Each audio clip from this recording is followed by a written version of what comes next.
Check fire! Check fire! Who the hell is shooting? The roar of the Master Chief's voice cut through the static, barely audible over the chaotic rhythm of PKM fire hammering the mud brick wall. Breaker, I have no visuals on the shooter. It's coming from the high ridge, 700 meters out. It's too precise for the locals. Is it air support? Did someone call in a ghost? Negative, Chief. Air is 20 minutes out. We are alone. Another crack. A wet thud.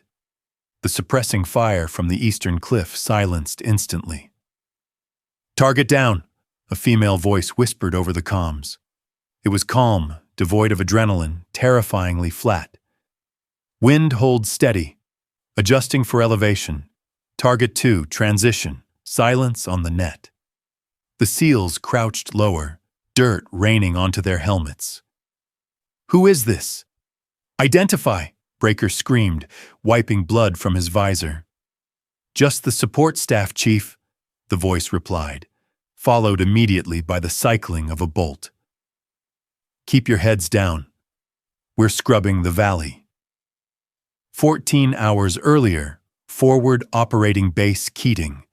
The interior of the MH-47 Chinook smelled of hydraulic fluid, unwashed bodies, and the sharp, metallic tang of anxiety. It was a smell Sergeant First Class Maya Lin knew better than her mother's perfume. She sat near the rear ramp, her knees pulled tight to her chest to avoid the sprawling legs of the operators across from her. To her left, Corporal Sarah Vance looked pale, her eyes fixed on the vibrating rivet above the crew chief's head.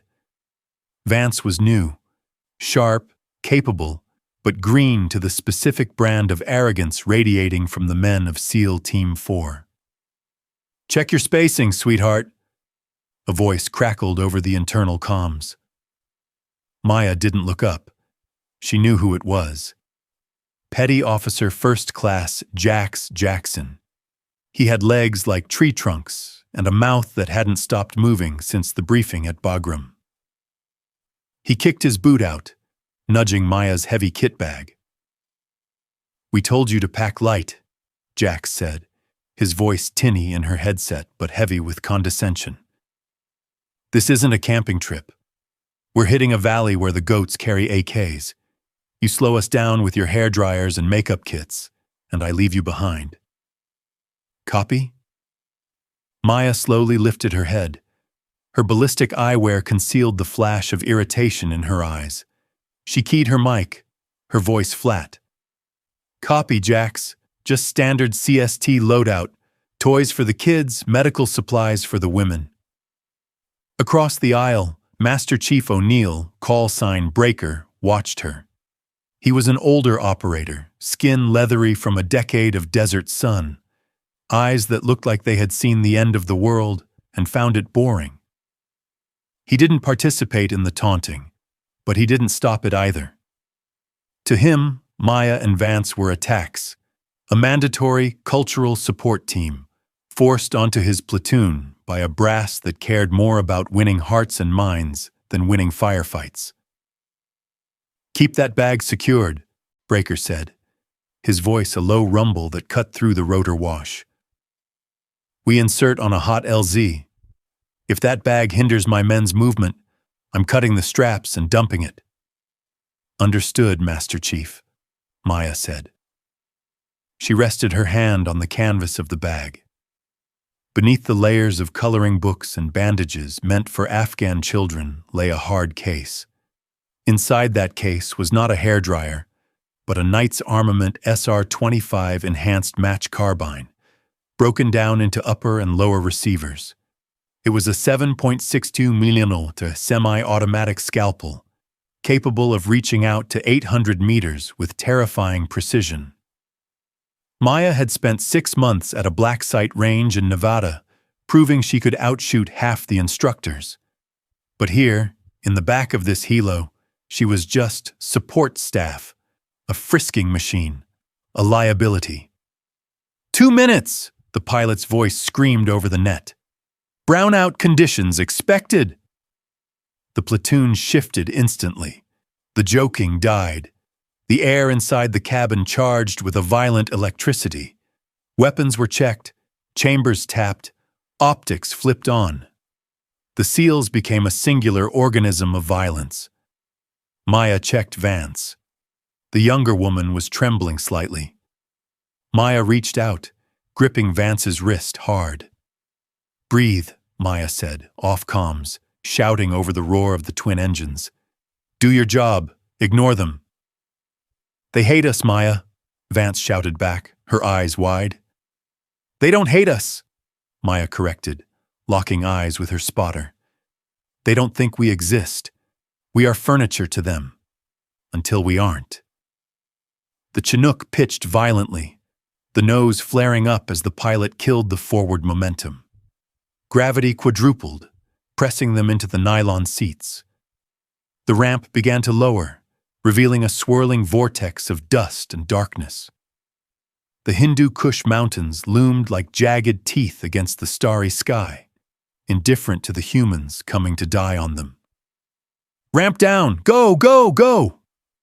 The SEALs surged forward. Maya grabbed the heavy bag, swinging it onto her back. It was 60 pounds of medical supplies that would bruise her spine. But she didn't grunt. She couldn't afford to make a sound. As she ran down the ramp into the freezing rotor wash of the Korangal Valley, she caught Breaker looking back at her, checking to see if she stumbled. Maya didn't stumble. She hit the dirt, scanned her sector, and disappeared into the shadows. Let them laugh, she thought, thumbing the safety of her M4 carbine. The night is young.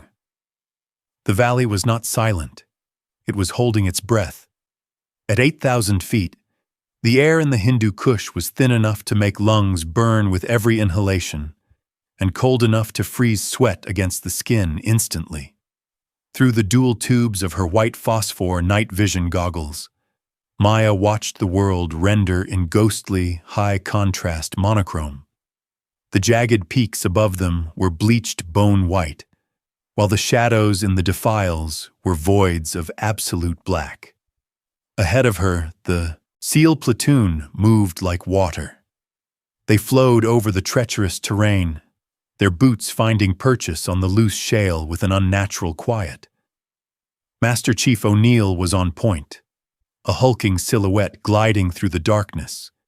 They were pushing the pace. Hard. This wasn't a standard patrol speed. It was a hazing run. "Gap is opening, CST," Jax's voice hissed in Maya's earpiece. "Pick it up or cut the weight." Maya didn't respond. She gritted her teeth, adjusting the straps of the 60-pound rucksack that was digging into her trapezius. The medic bag disguise made the load awkward, the center of gravity shifting unpredictably with every step. Beside her, Corporal Vance was gasping.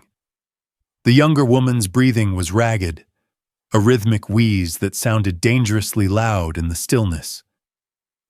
"Breathe through your nose, Sarah," Maya whispered, barely audible, her lips touching the boom mic. "Control the rate. If you hyperventilate, you go down." "Moving. Too fast," Vance choked out. "They want you to quit," Maya said, her eyes locked on the boots of the operator 10 meters ahead.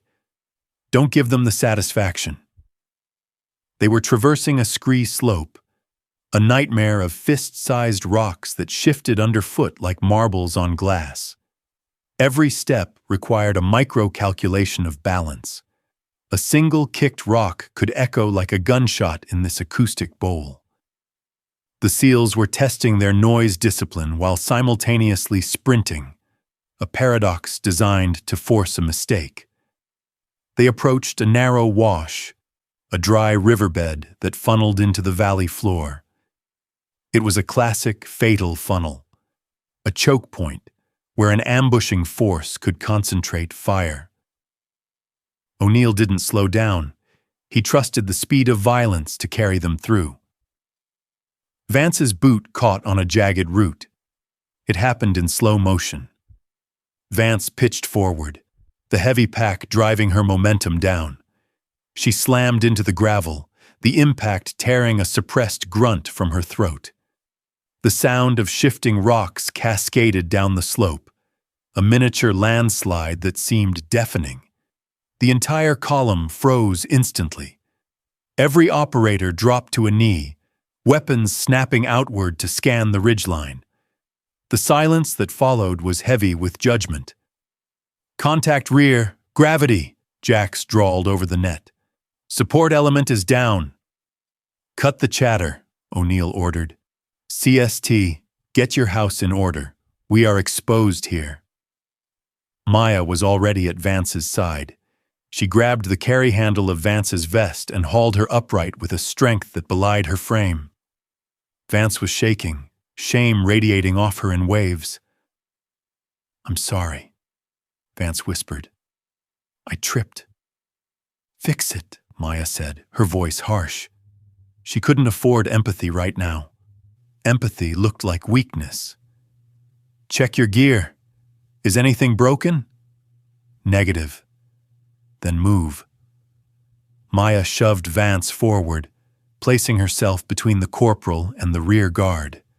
She could feel the eyes of the SEALs on them, burning through the darkness.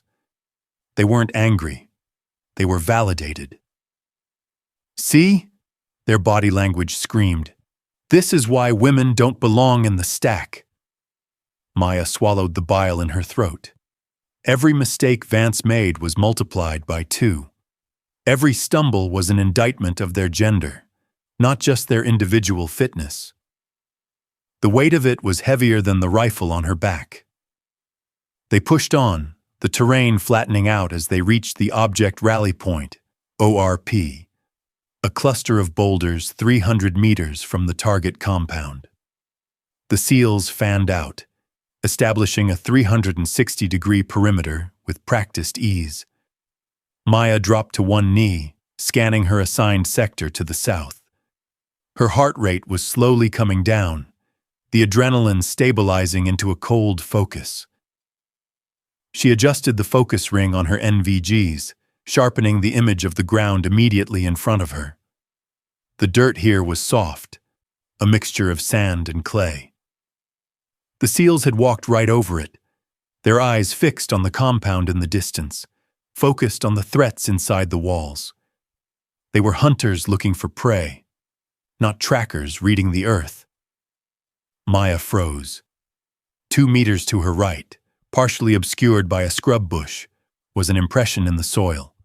It was faint, but under the high-gain phosphor tubes, the disturbance glowed. A boot print, but not a standard-issue combat boot. It was a smooth-soled sandal, the kind worn by locals. But the heel depression was deep, too deep for a skinny farmer carrying a shepherd's staff. Someone heavy had stood here recently, and they had been looking at the approach path, not away from it.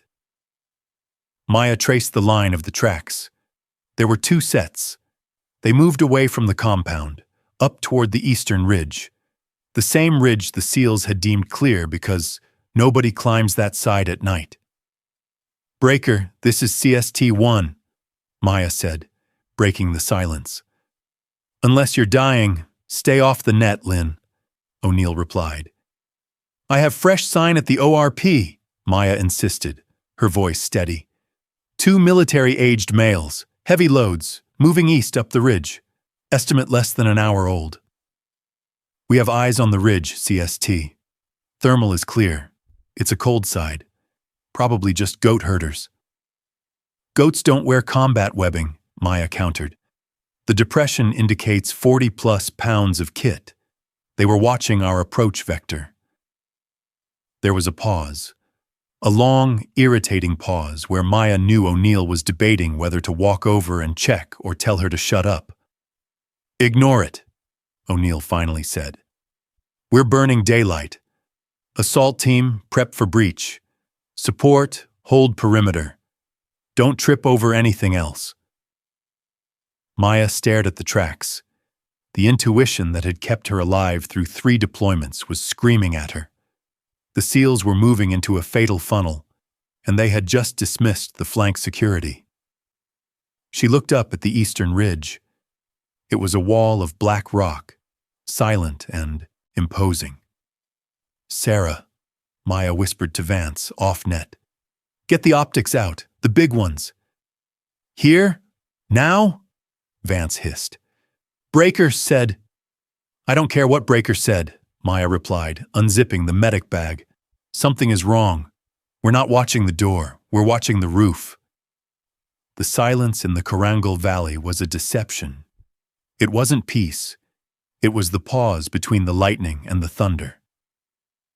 Maya lay prone in the dirt, her body pressed flat against the cooling earth.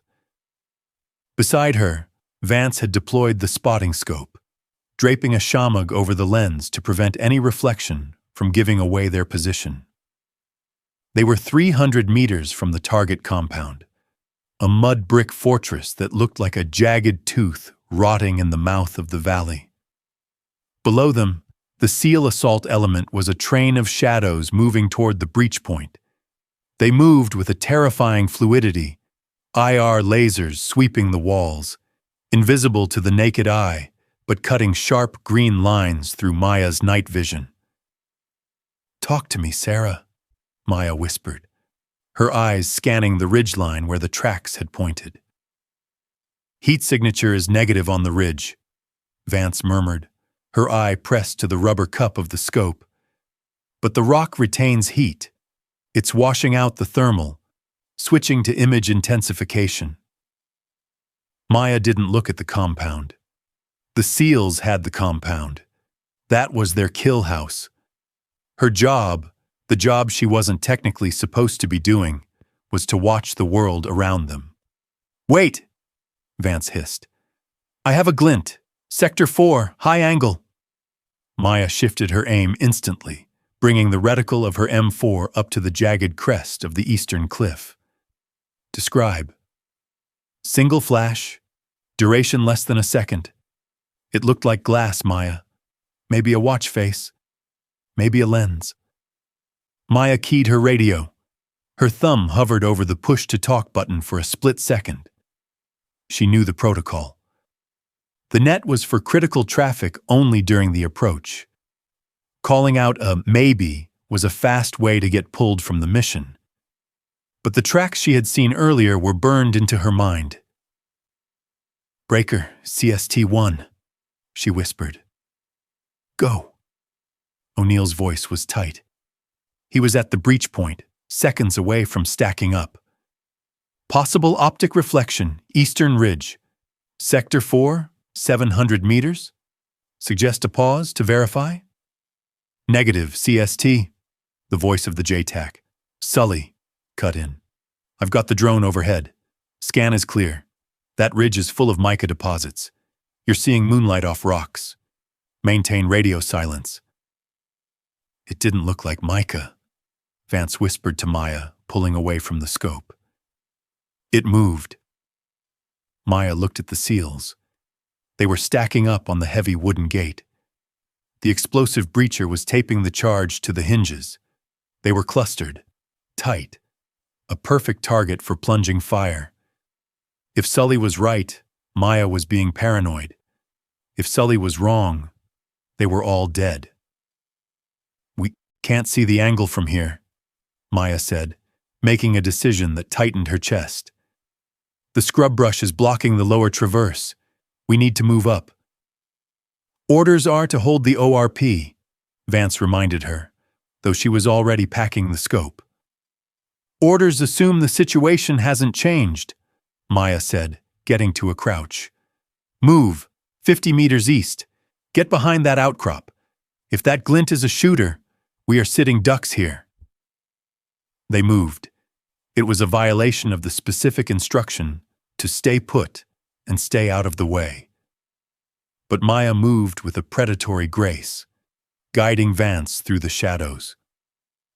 They scrambled up a shallow rise, putting a slab of granite between them and the valley floor.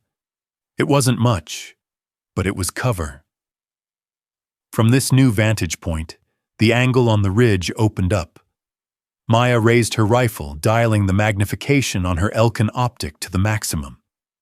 Breach in 3, 2, 1. The sound wasn't a bang. It was a concussive thump that vibrated in Maya's chest. A flash of white light illuminated the valley floor for a millisecond, freezing the scene in stark relief.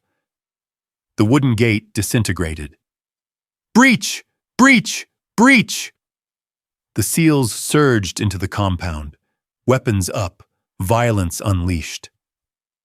Maya ignored the assault. She kept her eyes on the high ground. The explosion would have startled anyone watching. If there was someone up there, they would flinch. "I see movement!" Vance grabbed Maya's shoulder. "Sector 4, 2 figures. They just stood up." Maya saw them too. Not goats, not rocks. 2 heat signatures ghosting against the cold stone, reacting to the explosion below. They weren't looking at the compound anymore. They were looking down the valley, adjusting something on a tripod. "Breaker! Contact high! Ridge is hot!" Maya screamed into the comms, abandoning all whisper discipline. "Clear the net!" O'Neill roared back, the sound of gunfire erupting inside the compound. "We are clearing rooms!" The radio chatter dissolved into the chaotic symphony of close-quarters battle, CQB. Flashbangs detonated with dull thuds. "Room 1 clear! Hallway clear!" Maya waited for the return fire. She waited for the AKs inside the house to open up. But they didn't. The shooting stopped as abruptly as it had begun. "Jackpot is empty," O'Neill's voice came over the net, breathless and cold. "Repeat, dry hole. The target is not here. The house is rigged with shit. Wires everywhere." "It's a bait house," Maya realized, her blood running cold. "Get out. Get them out now." She didn't wait for permission. She grabbed Vance and shoved her down behind the granite slab. "Heads down!" From the high ridge, a streak of light sizzled through the air. It wasn't the erratic tracer of a rifle. It was the slow, terrifying smoke trail of a rocket-propelled grenade. It didn't hit the house. It hit the center of the courtyard, where the rear security element was standing. The explosion shattered the night. The shockwave rolled over Maya and Vance, dusting them with pulverized rock. Then, the valley walls erupted. It wasn't just 2 shooters. The entire eastern ridgeline lit up with muzzle flashes, a ring of fire raining lead down into the kill box where the SEALs were trapped. "Ambush! Ambush! Taking effective fire! Man down! I have a man down! Where is it coming from?" Maya rolled onto her back, looking at Vance. The corporal's eyes were wide, terror seizing her. Maya grabbed her face mask, pulling her close. "The baggage!" Maya yelled over the roar of a PKM machine gun tearing up the ground meters away. "Open the bag. Give me the rifle." "We can't fire. We don't have clearance." "They are dying, Sarah." Maya ripped the Velcro of the medical bag open. "Give me the gun." This wasn't support staff work anymore. The timeline had collapsed. The SEALs were pinned, the exits were covered, and the only thing standing between Team 4 and a massacre was the weapon Maya had been told to leave behind.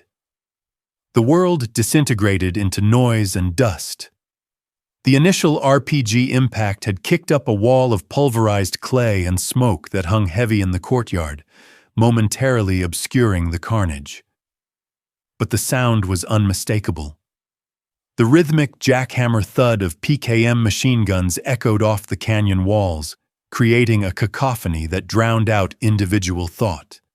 Maya pressed her face into the dirt behind the granite slab as the air above her snapped with the passage of supersonic rounds. They were taking effective fire from 3 distinct positions on the high ridges. A classic L-shaped ambush initiated from the high ground. The enemy had waited until the SEALs were inside the compound, the most restrictive terrain possible, before springing the trap. "Status! Sound off!" O'Neill's voice tore through the radio, distorted by the sheer volume of background fire. "Havoc 2 is pinned! Taking heavy fire from the North Ridge. Havoc 3 has a casualty. Miller is down, leg hit. Inside the compound, the SEALs were fighting for their lives. Maya could see the green lasers of their rifles cutting through the dust, frantically searching for targets. But they were fighting geometry, and geometry was winning. The enemy was 500 feet above them, firing down at a 45-degree angle. The mud brick walls of the compound, which provided cover from ground-level threats, offered zero protection from plunging fire. The rounds were chewing through the top of the walls, raining debris and lead onto the men huddled below. Maya's hands moved with a blur of practiced muscle memory. She stripped the SR-25 upper receiver from the medic bag, aligning it with the lower receiver. The pivot pins snapped into place with a metallic click that felt reassuringly solid in the chaos. "Sarah, magazine!" Maya yelled, not looking up. Vance, curled in a fetal position against the rock, fumbled with the pouch on her vest. Her hands were shaking violently, but she managed to rip the Velcro open and shove a 20-round magazine of match-grade ammunition into Maya's hand. Maya slapped the magazine into the well and racked the charging handle. She kept her profile low, slithering up the side of the rock just enough to peer through the gap. She brought the rifle up, the heavy optic settling in front of her eye. Through the scope, the ridgeline was a series of muzzle flashes. She tried to acquire a target, but the angle was impossible.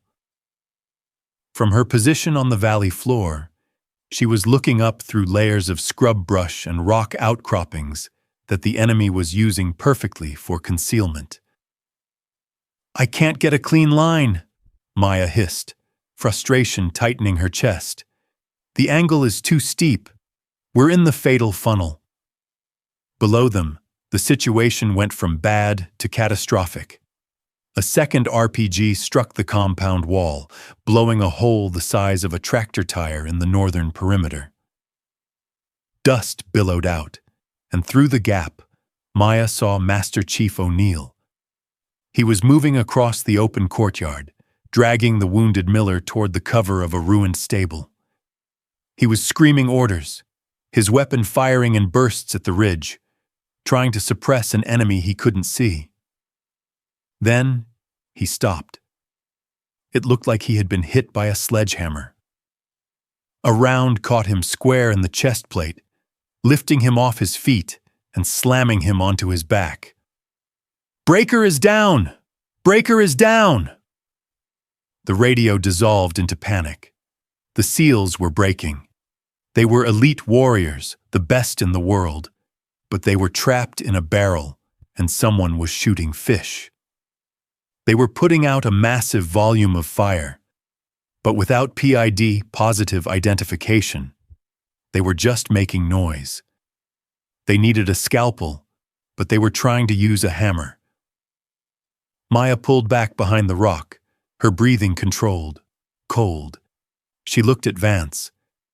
The younger woman was staring at the compound, tears streaking the dust on her face. "They're going to die, Maya. We have to do something." "We can't shoot from here," Maya said, her voice dropping to a terrifyingly calm register. "We're just 2 more rifles in the kill zone. We need to flank." She looked up. Behind their position, the granite outcrop rose sharply, merging into the sheer cliff face of the western wall. It was a brutal climb, near vertical in places, loose rock, exposed. But it led to a narrow shelf about 200 feet up. A crow's nest. If they could get there, they would be level with the enemy machine gunners on the opposite ridge. They would have the angle. But to get there, they had to move. "Pack the spotting scope," Maya ordered, grabbing Vance's harness and yanking her attention away from the slaughter below. "Leave the medical gear, leave the water, ammo and optics only." "Where are we going?" Vance stammered, shoving the heavy spotting scope into her. assault pack. Up, Maya said, pointing to the cliff. We're climbing out of the kill box. Maya, we'll be exposed. We're exposed here, Maya countered. She grabbed the heavy SR-25, checking the safety. Down there, we are victims. Up there, we are hunters. Make your choice, Sarah. You want to be a support girl? Or do you want to be a shooter? Vance looked at the compound, where the tracers were converging on the pinned seals. She looked at O'Neill's motionless body. Something hardened in her eyes. She cinched her pack straps tight. Lead the way, Vance whispered. Maya keyed her radio one last time, listening to the chaos. Havoc, Maine, this is support, she said, her voice swallowed by the static. We are maneuvering. Watch your high six. She didn't wait for a response. She didn't wait for permission. Maya slung the rifle across her back, dug her fingers into the freezing rock, and began to climb. They were leaving the safety of the ground for the terrifying exposure of the wall, becoming the only thing the enemy wasn't expecting, a threat they couldn't see. The rock face was not vertical, but it was unforgiving. It was a chaotic jumble of granite slabs and loose shale, angled steeply enough that hands were just as necessary as feet. Maya moved with a grim, mechanical rhythm. Reach, test the hold, pull, step. The SR-25, strapped tight to her back, was a 20-pound pendulum. With the suppressor attached, the barrel extended well past her head, and every time she pulled herself up a ledge, the muzzle brake scraped against the stone. The sound, metal on rock, sent spikes of panic through her chest, but the cacophony below swallowed it whole. 10 meters down, Corporal Vance was struggling. Maya could hear the younger woman's ragged breathing through the earpiece, a wet, desperate sound like a tearing canvas. 3 points of contact, Sarah, Maya whispered, not stopping. Don't look down. Look at my boots. Follow the line. I can't. The weight, Vance gasped. My pack is pulling me off. Lean into the wall. Hug the rock. You stop, you die. They were moving in defilade, using the curvature of the cliff to shield themselves from the enemy positions on the opposite ridge. It was a fragile protection. If any of the fighters scanned the western wall with thermal optics, Maya and Vance would be glowing white spiders against a black background. They would be picked off in seconds, their bodies tumbling 300 feet back down into the kill zone. A stray bullet cracked overhead, a supersonic snap that signaled the round was close. It struck the rock face 5 feet to Maya's left, sending a shower of stone splinters raining down on them. Vance froze, pressing her face into a crevice. Keep moving, Maya hissed, grabbing a jagged outcropping and hauling herself up another 5 feet. That was stray fire. They don't see us. If they saw us, you'd be dead. The physical toll was immense. At this altitude, oxygen was a luxury. Maya's lungs burned as if she were inhaling broken glass. Her thighs screamed with lactic acid buildup, trembling under the combined weight of her body armor, ammunition, and the rifle. But she forced the pain into a small, locked box in the back of her mind. Pain was just data. It didn't matter. Below them, the battle had changed. As they climbed higher, the acoustic dynamics shifted. The chaotic roar of the ambush separated into distinct sounds. Maya could distinguish the deep, throat-clearing thud of the enemy DSHK heavy machine gun from the frantic, lighter cracks of the SEAL's M4s. The tempo of the American fire was slowing. They were conserving ammo. That was bad. It meant they were shifting from suppression to survival. Ledge, Maya grunted, reaching over the lip of a granite shelf. We're here. She rolled her body over the edge, staying low, dragging her legs up after her. The shelf was narrow, barely 4 feet deep, protected by a natural berm of rock. It was a sniper's dream, a crow's nest that offered a commanding view of the entire valley while remaining invisible from below. She reached down, grabbing Vance's harness straps, and hauled the spotter up the last few feet. Vance collapsed onto the stone, chest heaving, ripping her mask off to suck in the thin mountain air. "No brakes," Maya said, her voice devoid of sympathy. She was already unbuckling her pack. "Heart rate control, box breathe. In for 4, hold for 4, out for 4. Do it now!" Maya unslung the rifle, checking the optic. The glass was dusty but intact. She extended the bipod legs, locking them into the dirt on the edge of the shelf. She laid the rifle gently onto the berm, settling the stock into the pocket of her shoulder. "Get the glass up," she ordered. Vance nodded, forcing herself to sit up. She pulled the spotting scope from her pack, her hands still trembling from the exertion. She set up the tripod, keeping the profile low, and draped a piece of camouflaged netting over the objective lens to cut the glare. "I'm up," Vance whispered, pressing her eye to the scope. "Scanning sector. Holy shit. Talk to me." "I have eyes on the heavy gun," Vance said, her voice stabilizing as she entered her workspace. "Opposite ridge. They're dug in deep. Sandbags and rock cover. The SEALs can't touch them from the ground. The angle is impossible." Maya slid down behind the rifle. She pulled the stock tight, welding her cheek to the riser. She closed her eyes for a second, feeling the thump of her own heart against the ribs. It was too fast. 160, maybe 170. Too fast for a precision shot at 600 meters. Inhale. Hold. Exhale.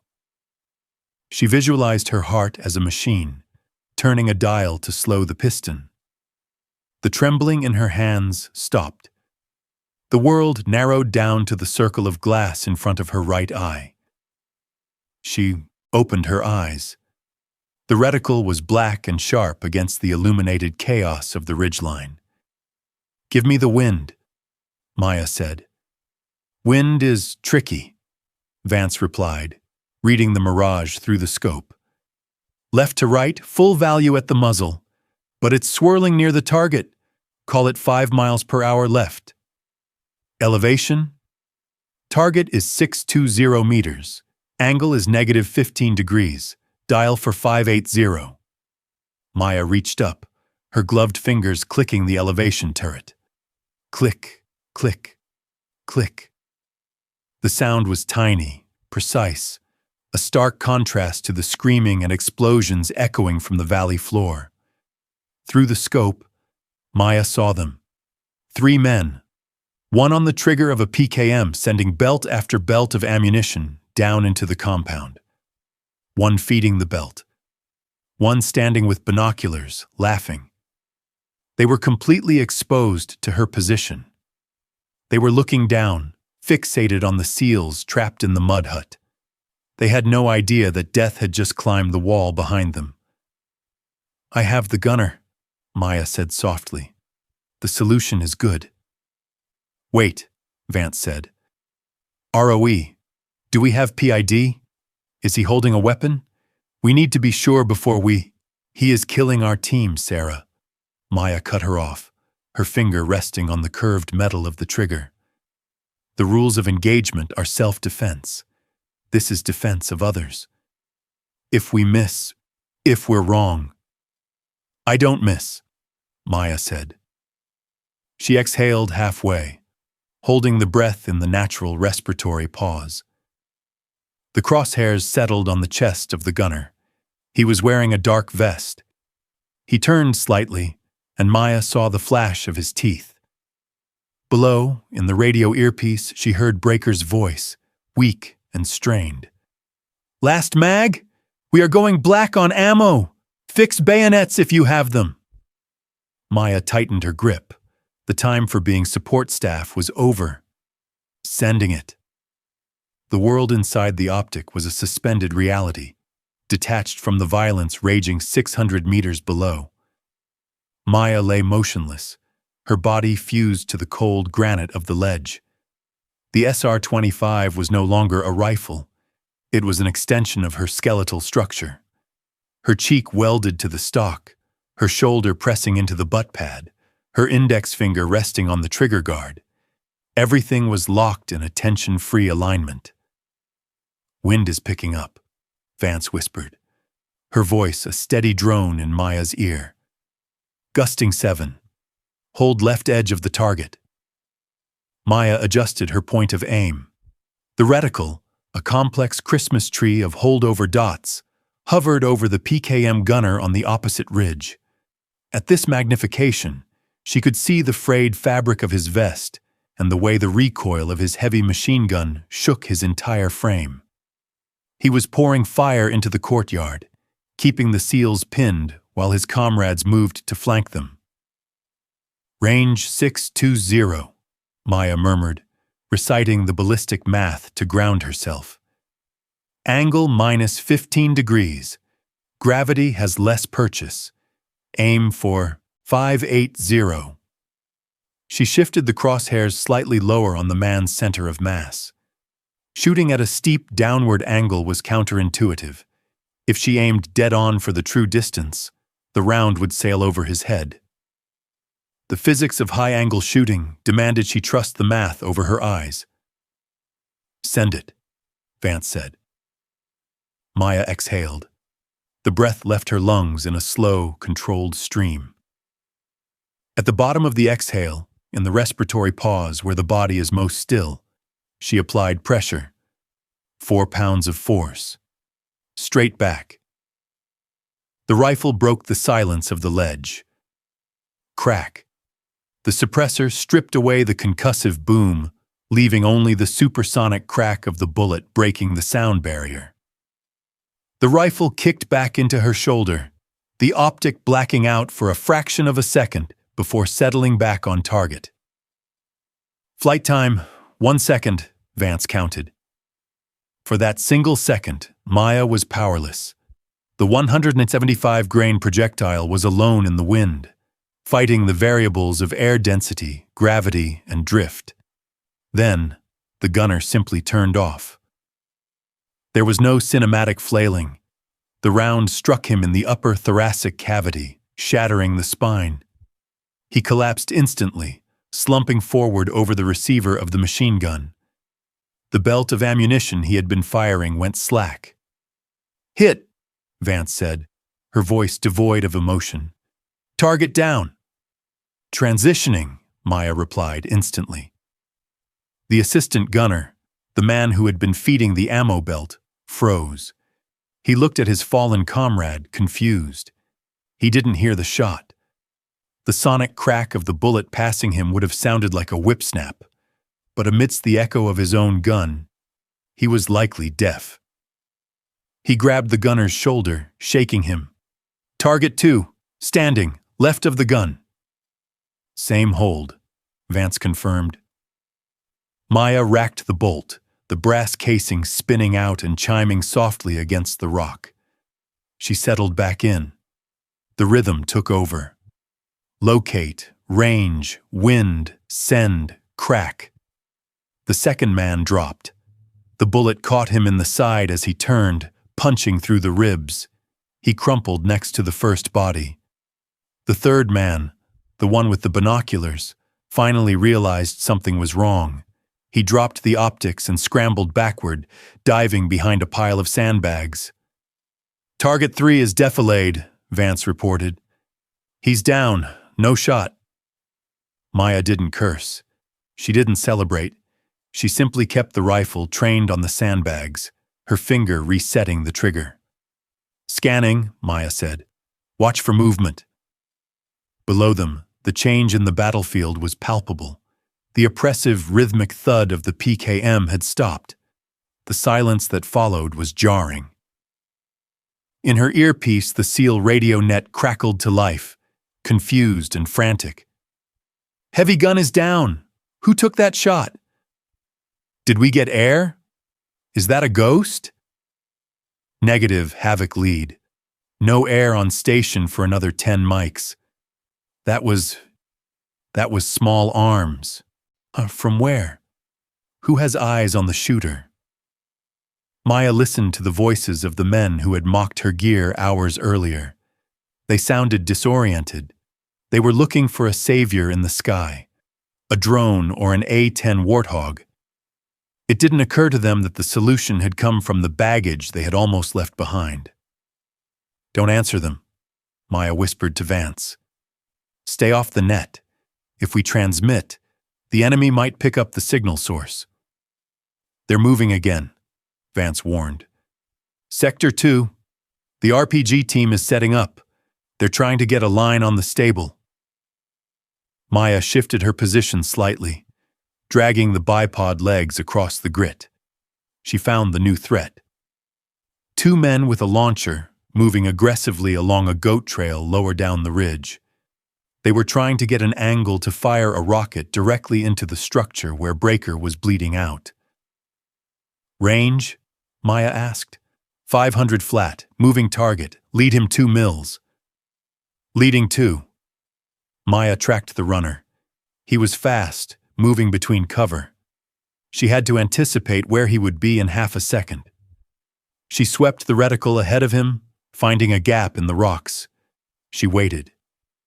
Come on, step into the frame. The runner appeared in the gap. Maya squeezed. Crack. The runner spun violently. His leg kicked out from under him as the bullet took him in the hip. He went down hard, the loaded RPG launcher skittering across the rocks. The warhead struck a boulder but didn't detonate. Impact, Vance said. He's down but moving. Do you want to finish it? Waste of ammo, Maya said cold. He's out of the fight. Find the tube. Where is the tube? Tube is clear. No one is picking it up. Maya exhaled, finally blinking to clear the moisture from her eyes. The smell of burnt propellant hung in the thin air, a sharp, acidic scent that she associated with survival. Her shoulder throbbed where the stock dug in, but it was a distant sensation. 3 down, Maya whispered. How many left? Too many? Vance replied, her eye still glued to the spotting scope. And they're starting to look up. They know it's coming from the cliffs now. Maya glanced at the barrel of her rifle. Heat waves were starting to rise from it, distorting the air in front of the lens. She needed to manage the temperature. If the barrel got too hot, her point of impact would shift. Let them look, Maya said, cycling the bolt again. They can't reach us, not yet. She checked her magazine. 14 rounds left. Breaker? She keyed the mic, breaking her own rule because she had to coordinate their movement. Havoc, this is Viper. Heavy gun is neutralized. You have a window to move. Get to the northern wall. Now. There was a stunned silence on the net. Viper? Jax's voice came back, incredulous. Is that the support girl? Move, Jax, Maya snapped. Or I let the next RPG through. Jax, move your team! Now! Maya's command cut through the paralyzed radio net, snapping the seals out of their shock. Below, the 4 remaining able-bodied operators grabbed the straps of Master Chief O'Neill's drag handle. They surged from behind the crumbled wall, sprinting across the 20 meters of open kill zone toward the northern ruins. On the ridge opposite Maya, the enemy saw the movement. Target 4, tracking, Vance said, her voice tight. Officer, he's directing fire. 10 o'clock from the burning truck. Maya shifted the rifle. The heat from the suppressor was beginning to generate a mirage, a shimmering wave of air that distorted the image in her optic. She blew a sharp breath over the barrel, clearing the view for a split second. She found him. A man in a black shalwar kameez, standing boldly on a rock, pointing down at the fleeing SEALs. He was shouting, rallying his fighters to cut them down. He was the conductor of this orchestra. He had to go. "Range 590, Vance called. "He's stationary." Maya didn't hesitate. She settled the crosshair on his chest. Crack. The commander crumpled, dropping mid-shout. His body tumbled down the scree slope, landing in a heap of dust. With their leadership decapitated and the heavy machine gun silent, the enemy's discipline fractured. They stopped aiming and started reacting. They knew death was coming from the western cliffs, but they couldn't see the muzzle flash thanks to the suppressor and the distance. Panic fire erupted. A dozen AK-47s turned toward the cliff face where Maya and Vance were hidden. The air around the crow's nest instantly filled with the angry hornet buzz of supersonic rounds. The enemy was spraying the entire wall, hoping to catch the ghost by luck. Pang! A 7.62mm round slammed into the granite ledge less than 6 inches from Maya's face. The impact sent a spray of razor-sharp stone fragments into her cheek. Vance gasped, flinching violently and pulling her head away from the spotting scope. Maya didn't blink. She didn't pull back. She didn't even wipe the trickle of blood that started to run down her jawline. "Stay on the glass, Sarah," Maya said. Her voice was terrifyingly devoid of fear. It was the voice of someone who had already accepted the outcome. "If you can't see them, I can't kill them." "They have the range!" Vance cried out, forcing herself back to the eyepiece. "They're walking fire up the wall." "They're guessing," Maya corrected. "Find the next threat." Maya cycled the bolt. She looked down into the valley. The seals had made it to the northern wall, collapsing into the cover of the ruins. Jax was checking O'Neill. They were safe for the moment, huddled in the dirt, looking up at the cliff face with a mixture of confusion and awe. For the first time in her career, the dynamic had completely inverted. Down there, the apex predators were helpless. They were the baggage now, and she, the woman they had joked about carrying hairdryers, was the only thing standing between them and a body bag. It was a heady, dangerous realization. She held their lives in the curl of her index finger. "Target 5, Vance said, her voice shaking but clear. "Moving to flank the north wall. He's got a clear line on Jax." Maya scanned right. A fighter was crawling through the brush, positioning himself to fire into the exposed flank of the SEAL's new position. He was 2 seconds away from having a clear shot at Jax's head. Maya felt a flash of cold anger. Not today. She swung the rifle, trapping the crawler in her scope. He was moving fast, thinking he was invisible. "Leading 1 mil, she whispered. She pressed the trigger. The round took him in the shoulder, spinning him around. He tried to rise, but the kinetic energy had shattered the joint. He fell back, motionless. "Target neutralized," Vance confirmed. Maya racked the bolt again. The motion was getting smoother, the mechanical action syncing with her heartbeat. "Havoc lead. This is Viper," Maya broadcasted, her voice calm amidst the chaotic background noise of bullets slapping the rocks around them. "North flank is clear. You have hard cover. Triage the chief." There was a moment of silence on the net. Then Jax's voice came back. It was different now. The arrogance was gone, replaced by the desperate clarity of combat. "Copy that, Viper. Good copy. We appreciate the assist." "Don't thank me," Maya said, her eye never leaving the scope. "Reloading. Watch your sectors. We aren't done yet." She dropped the empty magazine, the metal clattering on the stone. She grabbed a fresh one from her vest. As she slapped it in, she looked at Vance. The corporal was staring at her, eyes wide. seeing something in Maya she had never seen before. 4 down, Vance whispered. Maya, you're hitting everything. The wind is holding, Maya said, dismissing the praise. She wiped the blood from her cheek with the back of her glove, smearing it across her face. Scan the ridge. The shooting has stopped. That means they're planning something else. The valley fell into an eerie, ringing silence. The chaotic spray of AK fire ceased. The dust began to settle over the bodies scattered on the slopes. Why did they stop? Vance asked. Because they realized small arms aren't working, Maya said, her stomach tightening. They're going to bring up something bigger. The silence in the valley was heavier than the gunfire. It was the suffocating, static-filled quiet of a battlefield resetting itself.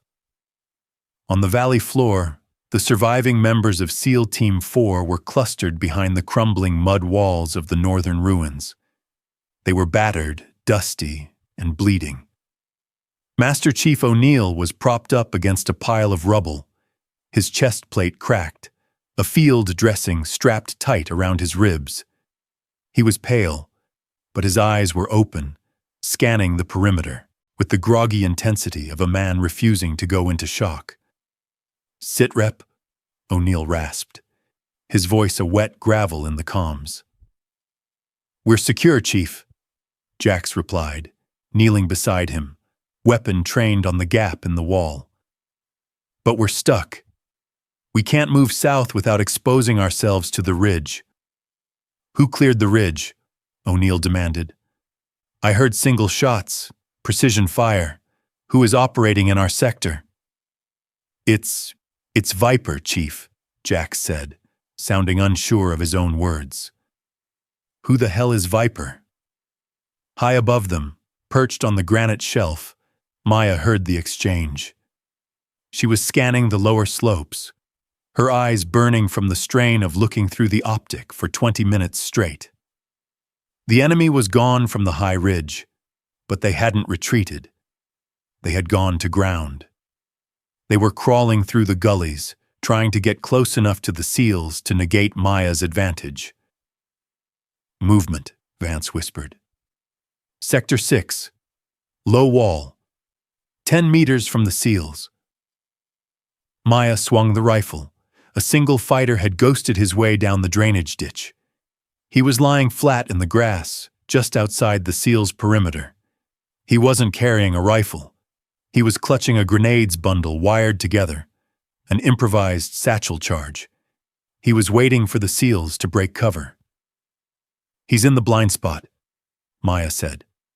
If I shoot, the splash might hit Jax. If you don't shoot, they all die, Vance said.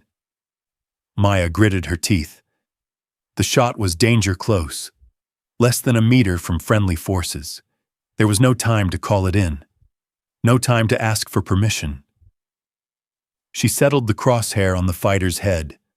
The distance was shorter now, the angle less severe. Crack. The bullet struck the fighter's helmet. The kinetic transfer was violent. The body convulsed and dropped, the grenades rolling harmlessly into the ditch. The impact of the round, hitting so close to the SEAL position, sent a spray of dirt over Jax. Check fire! Check fire! Who the hell is shooting? O'Neill screamed into the radio, the adrenaline overriding his pain. He grabbed his rifle, looking wildly toward the cliffs. Blue on blue! Identify! Breaker! I have no visuals on the shooter, Jax yelled. It's coming from the high ridge, 700 meters out. It's too precise for the locals. Is it air support? Did someone call in a ghost? Negative, Chief. Air is 20 minutes out. We are alone. Another crack. A wet thud. The suppressing fire from a second fighter attempting to pop up from the eastern cliff silenced instantly. Target down, a female voice whispered over the comms. It was calm, devoid of adrenaline, terrifyingly flat. Wind hold steady, adjusting for elevation. Target 2, transition. Silence on the net. The SEALs crouched lower, dirt raining onto their helmets. The realization hit them slowly, fighting against their own biases. "Who is this? Identify!" Breaker screamed, wiping blood from his visor. "State your call sign and unit." Maya took her eye off the scope for a fraction of a second. She looked down at the tiny figures in the ruins. The men who had laughed at her pack. The men who had told her to stay in the rear. She pressed the push-to-talk button on her chest rig. "Just the support staff, Chief," Maya replied, her voice cutting through the static like a razor blade. "Keep your heads down. We're scrubbing the valley." The silence that followed was absolute. "Lin?" O'Neill's voice was a whisper of disbelief. "SFC Lin?" "Affirmative," Maya said, cycling the bolt. "Vance is spotting. We are positioned on the western face, elevation 6,000. We have the angle. Now get your men ready to move. You have about 2 minutes before they realize where I am and bring the mountain down on us." You climbed the wall?" Jax asked, his voice cracking. "We did," Maya said. "And now we're busy. Viper out." She released the button. "That felt good," Vance murmured, a grim smile touching her lips. "Save it," Maya said, her eyes narrowing as she saw movement on the far ridge. A glint of metal, a large tube. "They heard us. They're triangulating the signal." The enemy commander might have been dead, but his replacement was smart. He had realized the sniper wasn't a ghost.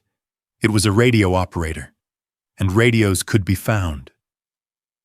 "Mortar," Maya said, her blood running cold. "They're setting up a mortar pit. Sector 1, behind the rock spine." "I can't see it," Vance said, frantically scanning. "They're defilade." "They're going to bracket us," Maya said. "We just told them exactly where we are." "Contact front! They're swarming!" Vance's voice cracked, pitching up an octave. She didn't need the spotting scope to see it. The valley floor, previously a landscape of hidden threats, suddenly came alive with movement. Realizing their static positions were death traps against the sniper on the cliff, the enemy commander played his last card: numerical superiority. From the tree line and the sunken road to the east, 15 fighters surged forward. They weren't using cover. They were sprinting, weapons firing from the hip, screaming as they charged the ruined compound where the battered SEALs lay. It was a brute force tactic. Overwhelm the defense with more bodies than they had bullets. "They're rushing the north wall," Maya said. Her voice sounded strange to her own ears, distant, mechanical. "If they get within grenade range, the team is dead." "Too many targets," Vance stammered. "Maya, there are too many." "Pick the leaders. Left to right. Rapid engagement." Maya didn't wait for a specific call. She shifted her body weight, driving the bipod legs deeper into the gravel. She wasn't shooting for precision anymore. She was shooting for volume. The SR-25 became a piston. Crack. The lead runner, a man carrying an RPK, folded mid-stride. Crack. The fighter behind him stumbled, hit in the leg, but kept crawling. Maya ignored him. A wounded man was out of the fight. A moving man was a threat. She transitioned right. "3 targets cluster by the dead tree," Vance called out, her panic subsiding into a frantic rhythm. Maya swung the barrel. The heat coming off the suppressor was already visible, a wavering haze that made the targets look like they were underwater. She didn't dial the turrets. There was no time for math.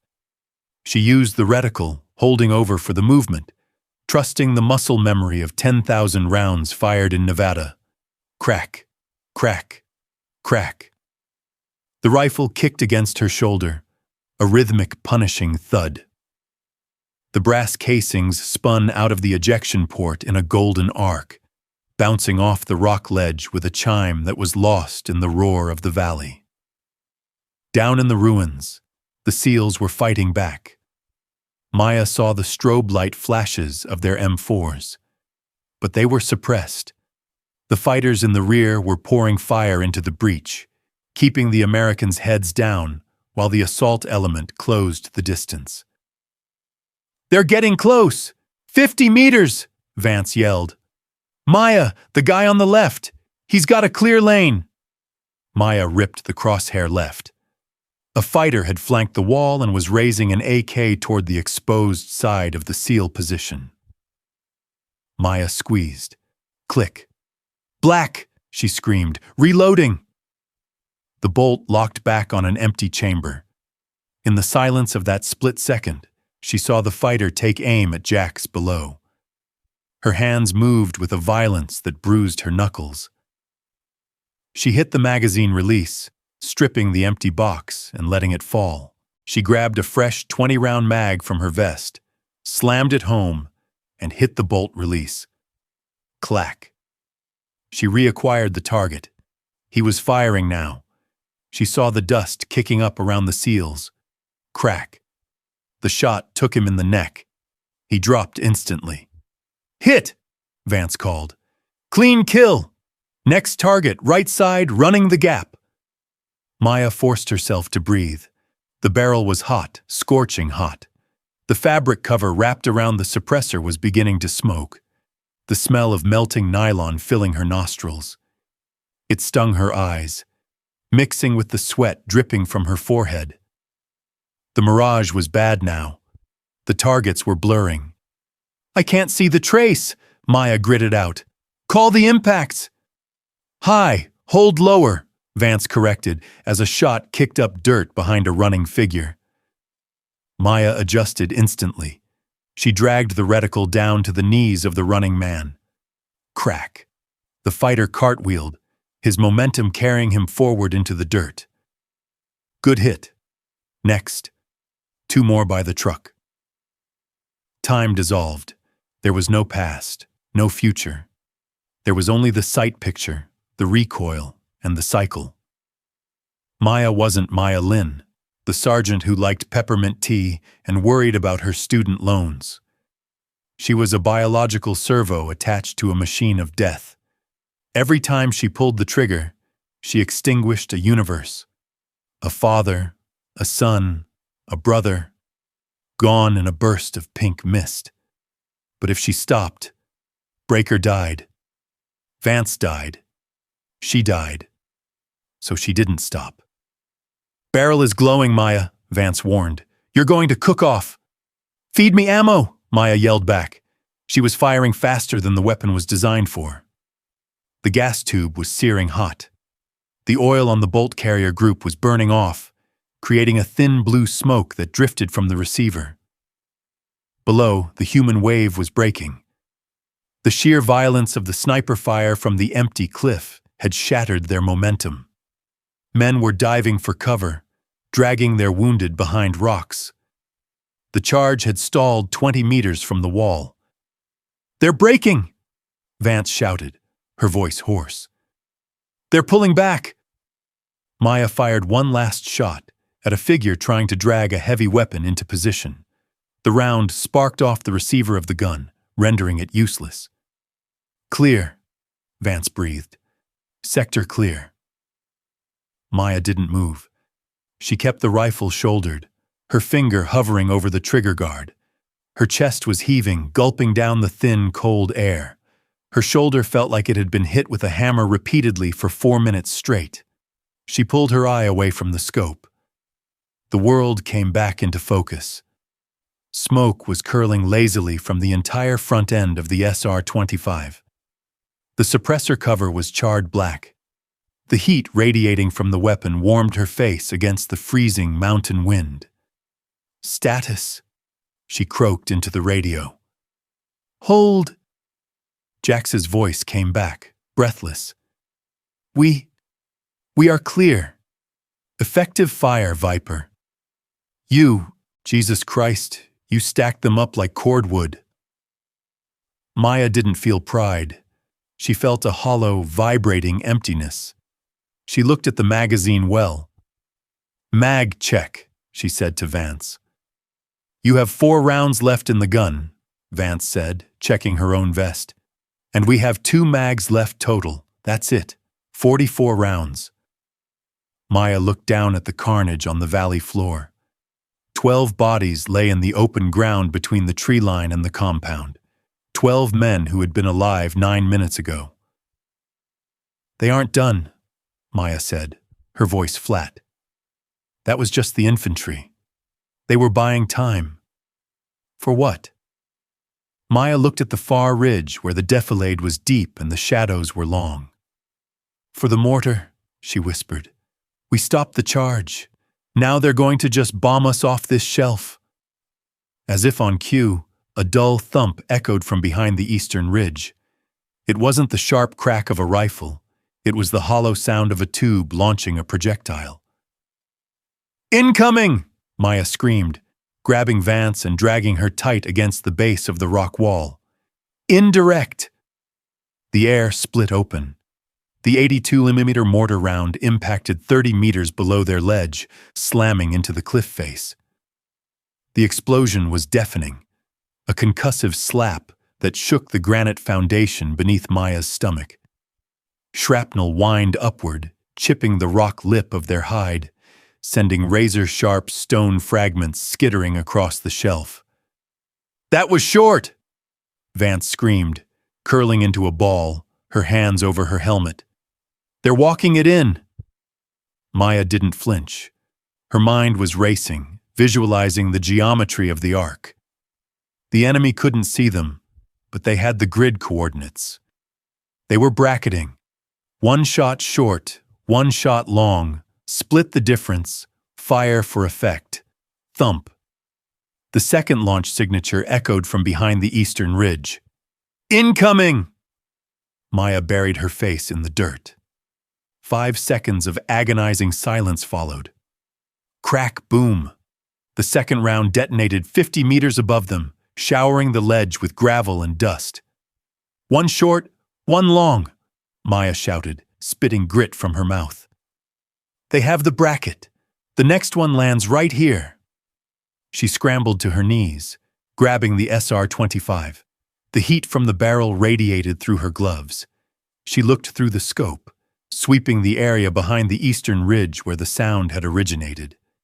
Nothing. Just rock. The mortar team was dug into a depression, completely shielded from her current angle.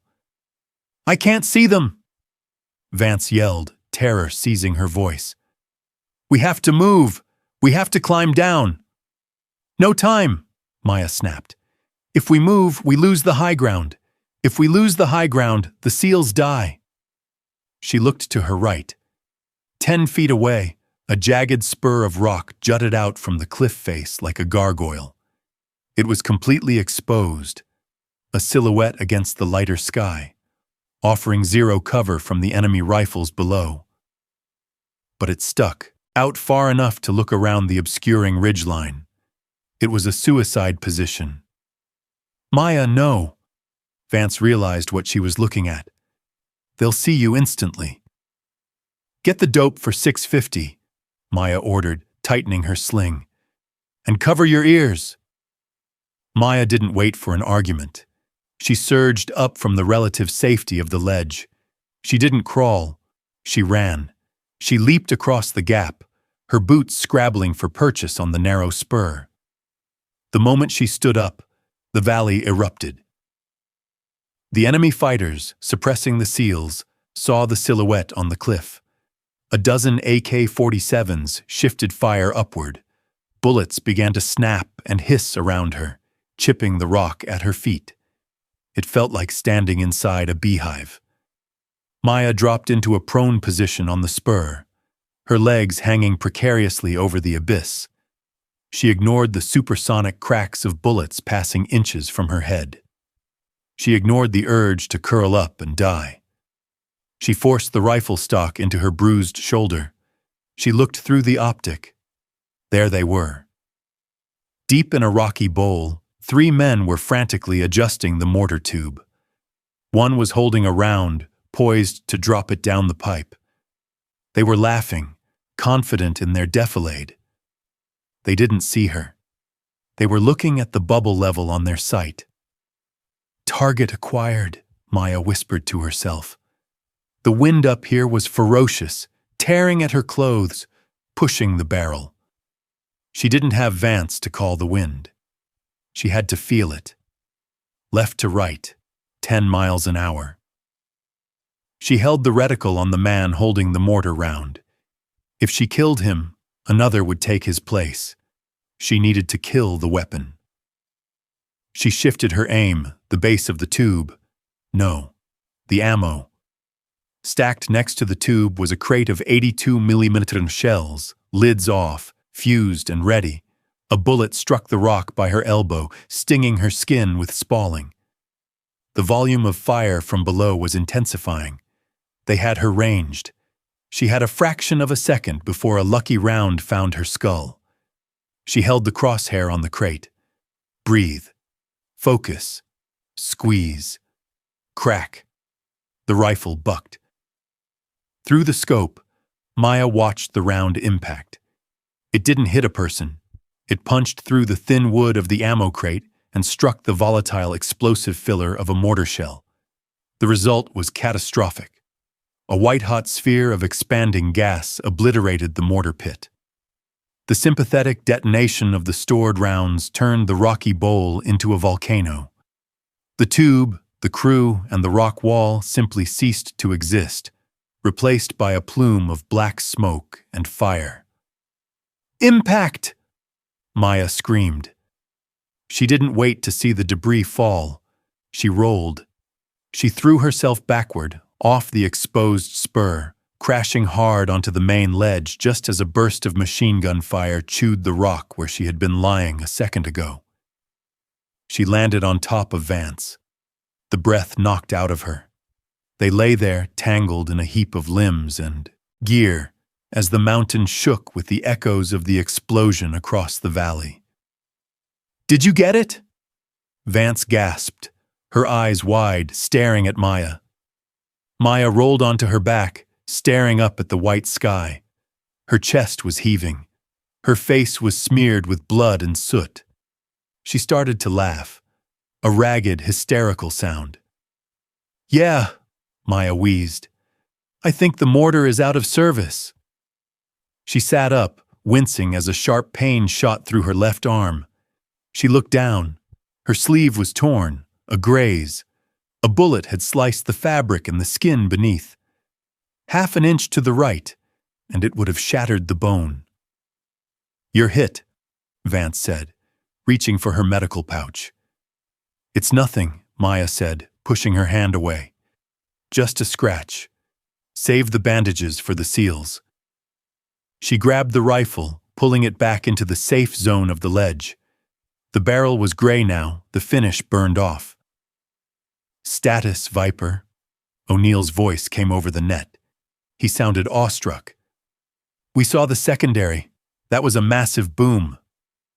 "Mortar is down, Breaker," Maya replied, her voice steadying. "But I'm Winchester on ammo. 2 rounds left in the gun. We are combat ineffective." "Copy, Viper," O'Neill said. "Hold fast. We're moving. You bought us the gap." Maya leaned back against the cold granite. The 9 minutes were over. She had emptied her mags, broken every rule in the book, and saved the platoon. But as the adrenaline began to fade, the cold reality of their position set in. They were out of bullets. They were stuck on a cliff. And the enemy survivors were angry. "Extraction is going to be interesting," Maya murmured, checking the action of her rifle one last time. The adrenaline crash hit Maya like a physical blow. Her hands, previously rock-steady, began to tremble with a violent, rhythmic shake. She stared at the smoking barrel of the SR-25, the metal gray and lifeless now that the ammunition was gone. 2 rounds, she whispered to herself. Make them count. Below them, the valley was waking up again. The shock of the mortar detonation was wearing off. The surviving fighters, realizing the sniper fire had ceased, were poking their heads out from behind the rocks. They were angry, disorganized, and looking for revenge. "Viper, this is Havoc-led." O'Neill's voice crackled, sounding stronger now, infused with a new urgency. "Inbound. ETA 3 mics. We are moving to the LZ. Collapse your position and rendezvous at the rally point." "Copy, moving," Maya replied. She looked at Vance. The corporal was pale, her eyes huge in her dust-caked face. "Time to go, Sarah. The easy part is over." "The easy part?" Vance looked over the edge of the ledge. "Down is harder than up. Gravity does half the work. Let's go." Maya slung the rifle across her back, tightening the straps until they cut into her shoulders. She couldn't afford for the weapon to swing. They moved to the edge of the shelf. The descent was a nightmare of loose scree and jagged drops. They slid over the lip, boots scraping desperately for purchase. The moment they exposed themselves on the open face of the cliff, the enemy spotted the movement. "Contact! On the wall!" a voice screamed from the valley floor. Not over the radio, but an audible shout that echoed up the canyon. A burst of AK fire stitched a line of dust across the rock face, 5 feet below Maya's boots. "They see us!" Vance shrieked, pressing herself flat against the vertical stone. "Keep moving!" Maya yelled, though she knew it was futile. They were sitting ducks. They couldn't return fire, and they couldn't move fast enough to dodge. "Havoc! We are taking fire!" Maya keyed the mic. "Pinned on the wall! Elevation 400! "Stand by," O'Neill's voice cut in. It was calm. "Jax, Smitty, paint the ridge, cover them." From the ruins below, where the SEALs had finally found safety, 2 figures broke cover. They didn't retreat to the LZ. Instead, they sprinted out into the open courtyard, dropping to a knee behind a low pile of rubble. They raised their rifles toward the enemy positions that were firing on Maya. "Suppressing!" Jax roared over the net. The sound of the SEALs' MK-48 machine gun and M4s was the sweetest sound Maya had ever heard. They weren't conserving ammo anymore. They were dumping everything they had into the tree line to buy safety for the support staff. "Go, go, go!" Maya grabbed Vance's harness and practically threw her down the next 5 feet of the drop. They scrambled down the cliff face, sliding more than climbing. Shale tore at their uniforms. Maya's knees banged against the granite, sending fresh waves of pain through her legs, but she didn't stop. Every time an enemy fighter popped up to take a shot at the women on the wall, the SEALs below hammered them. It was a perfect bounding overwatch. The operators were exposing themselves, risking their lives to protect the women they had dismissed hours earlier. "Smoke out!" A canister hissed through the air below, landing at the base of the cliff. Thick purple smoke billowed out, creating a curtain between the enemy and the descent route. Maya hit the scree slope at the bottom of the cliff hard, rolling to absorb the impact. She scrambled to her feet, dragging Vance up with her. They were inside the smoke cloud now, coughing, eyes streaming. "Run!" Maya shoved Vance toward the ruins. They burst out of the purple haze and into the courtyard. Jax was there, changing a belt on his machine gun. He looked up as Maya sprinted past. His face was a mask of sweat and grime, but his eyes locked onto hers. "Nice of you to join us, Viper," he yelled over the gunfire. "Nice of you to wait," Maya shot back, dropping to a knee beside him. She raised her rifle, aiming at the tree line, but didn't fire. She had to save the last 2 rounds for a sure kill. "Breaker is at the LZ," Jax said, slapping the feed tray cover down. "We're the rear guard. Move!" They bounded back, moving from cover to cover. The sound of heavy rotors began to thump against their chests. The Chinook was coming in low and fast, flared for a combat landing. The dust storm kicked up by the twin rotors was blinding. The ramp was already down. "Get the wounded on first!" O'Neill was screaming by the ramp, waving them in. Maya saw the SEALs dragging Miller. He was conscious but pale, his leg heavily bandaged. Maya didn't wait to be told. She grabbed the other side of the drag litter, taking the weight off a fatigued operator. Together, they heaved Miller up the ramp into the dark belly of the beast. The rest of the team collapsed inside. Jax backed up the ramp, firing one last burst into the darkness before the crew chief hauled him in. "Clear! Go! Go!" The Chinook surged upward, the G-force pressing them all into the metal deck. The ramp whined as it closed, sealing out the valley, the dust, and the death. For a moment, there was only the roar of the engines and the heavy, gasping breath of the survivors. Maya sat against the fuselage wall, sliding down until she hit the floor. She rested her head back, closing her eyes. Her hands were black with carbon and dried blood. Her uniform was torn. She felt light, hollowed out. She felt a presence looming over her. She opened her eyes. Master Chief O'Neill was standing there. He was holding a strap with one hand to steady himself against the swaying of the helicopter. He looked down at her, really looked at her, for the first time. He looked at the smoking rifle across her lap. He looked at the carbon burns on her gloves. The rest of the cabin went quiet. The SEALs were watching. 2 rounds, Maya said, her voice raspy. "I have 2 rounds left, Master Chief." O'Neill stared at her for a long second.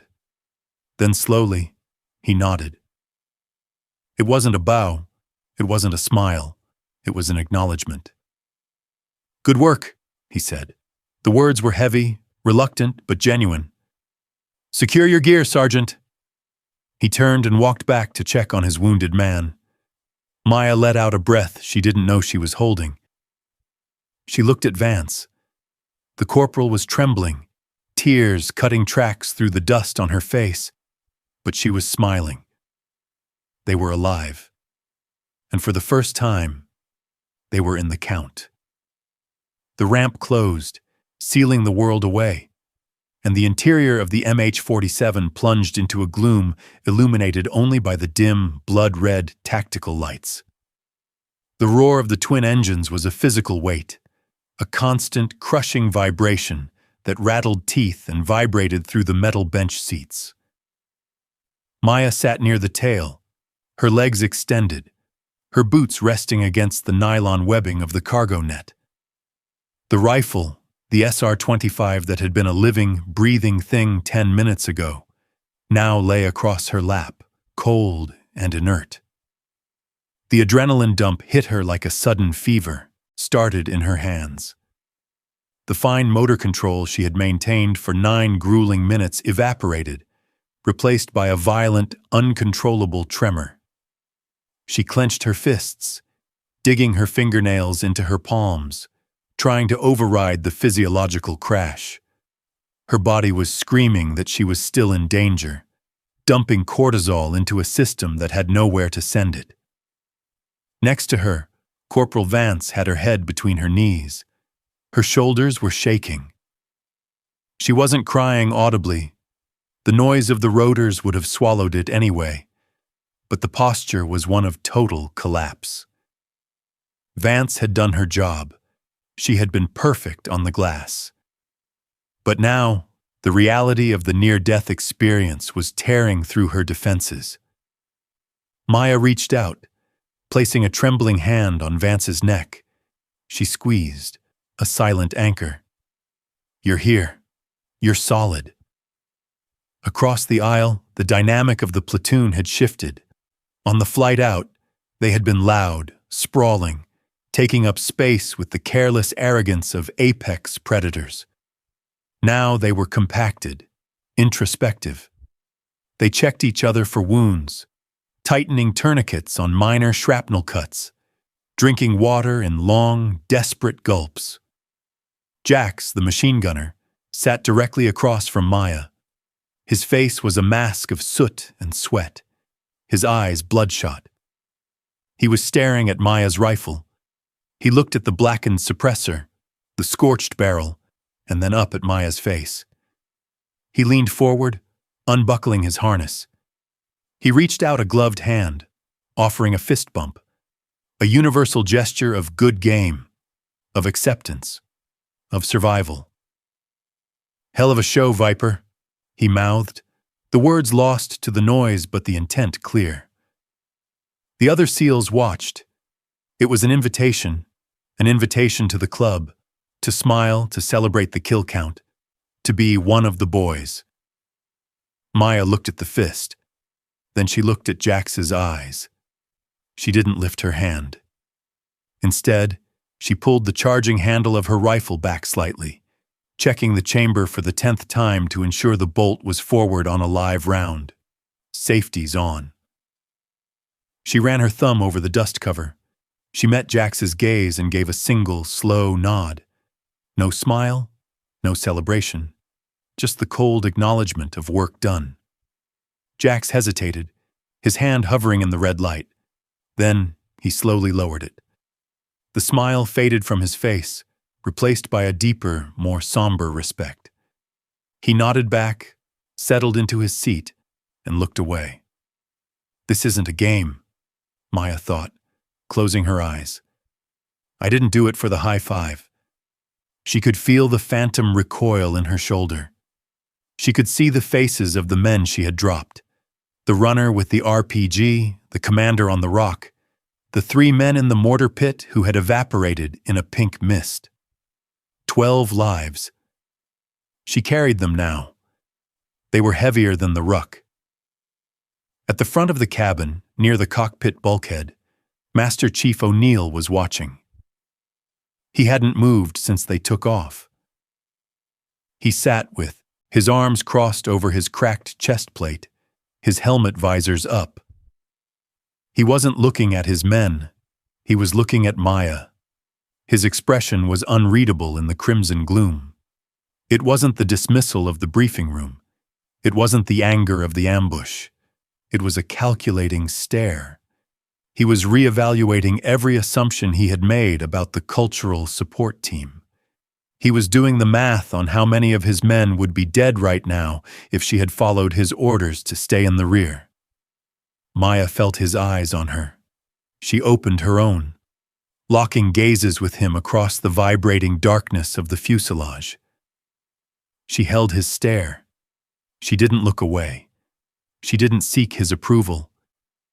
She waited for him to blink. He didn't blink, but he tapped his index finger against his temple. Once, slowly, and then turned his head to look out the porthole at the passing mountains.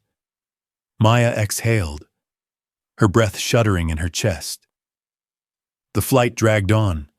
The distance between the kill zone and the showers measured not in miles, but in the slow return of feeling to her frozen limbs. She was exhausted, battered, and bruised. But she was support staff no longer. The Tactical Operations Center, TOC, was a sensory shock. After hours in the dark, freezing chaos of the valley and the red gloom of the helicopter, the TOC was an assault of fluorescent white light and sterile, conditioned air. Maya sat in a metal folding chair, her body armor unclipped at the shoulders, but still hanging heavy on her frame. The grime of the Korangal, a mixture of sweat, carbon, and pulverized granite, was caked into the pores of her face, standing in sharp contrast to the pressed, clean uniforms of the officers sitting across the plywood table. To her right, Master Chief O'Neill sat like a statue carved from granite. He had refused medical attention for his ribs until the debrief was concluded. His breathing was shallow, controlled, but his face was gray. At the head of the table stood Major Reeves, a judge advocate general, JAG, officer with a notebook that looked too clean. Behind him, the mission map was projected onto a smartboard, red icons marking the kill zones Maya had created. "Let's go back to the timeline at 200 hours, Major Reeves said, his voice devoid of the fatigue that weighed on everyone else in the room. He tapped the screen. The main element enters the compound. At 0205, the ambush is initiated. At 0207, CST-1 and 2 are recorded as separating from the main element." Reeves looked up, his eyes locking onto Maya. "Sergeant Lin, the operational mandate for the cultural support team is strict. You are to remain with the platoon sergeant or the ground commander at all times. Your role is search and seizure of female non-combatants. Yet, at 0207, you are 300 meters away, climbing a cliff face." Maya kept her face neutral. Under the table, her hands were clenched to stop the trembling. This was the trap.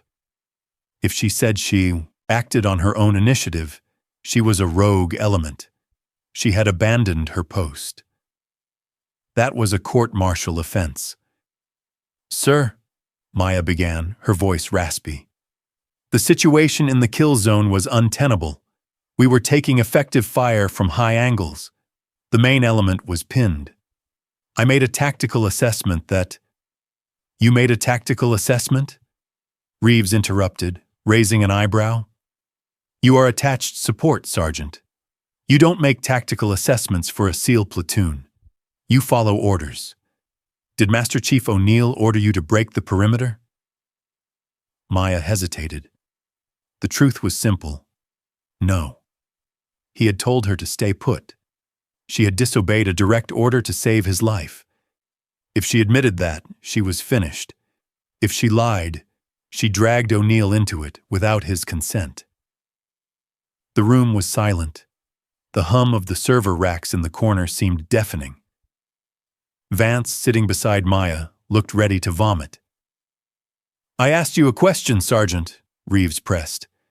"Did you receive an order to move to the high ground, or did you abandon the formation in a panic?" "Panic?" Maya bristled, her fatigue momentarily replaced by a flash of anger. "Sir, I didn't panic. I engaged 12 targets. I neutralized a mortar team. And in doing so, you operated outside your rules of engagement. You are not a sniper element, Sergeant. You are CST. If you had missed, if you had killed a civilian while playing sniper, we would be facing an international incident right now." Reeves leaned forward. "Who authorized the movement?" Maya opened her mouth to speak, to take the fall. "I did." The voice was a low rumble, like rocks grinding together. Everyone turned to look at Master Chief O'Neill. He didn't look at Maya. He kept his eyes fixed on the Major. He shifted in his chair, wincing slightly as his broken ribs grated. "I'm sorry, Master Chief?" Reeves asked, blinking. "I authorized the movement," O'Neill lied. His voice was steady, authoritative, the voice of a man who had spent 20 years at war. "At 0206, I realized the compound was a fatal funnel. I ordered Viper Element to flank the enemy position and provide overwatch.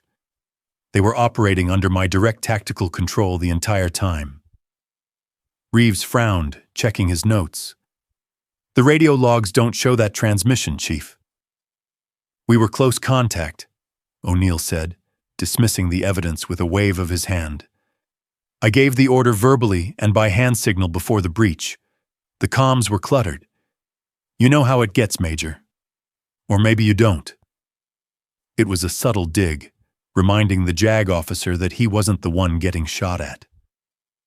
Reeves looked between O'Neill and Maya. He knew it was a lie. The timeline didn't fit. The radio logs didn't fit.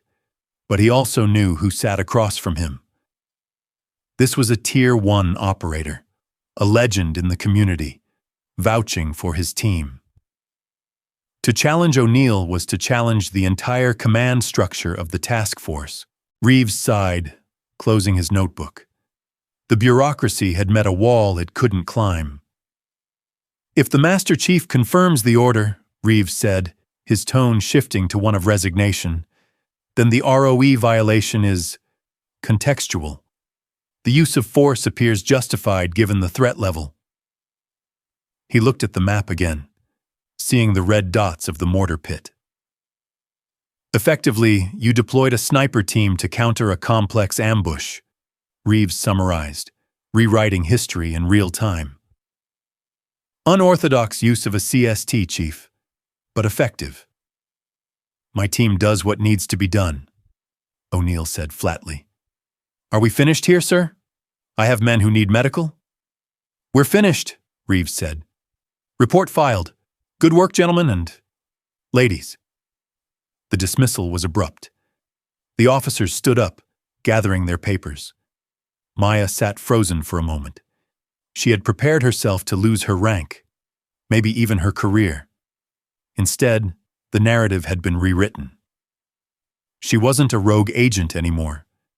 She was a weapon deployed by a master tactician. O'Neill stood up painfully. He grabbed his helmet from the table.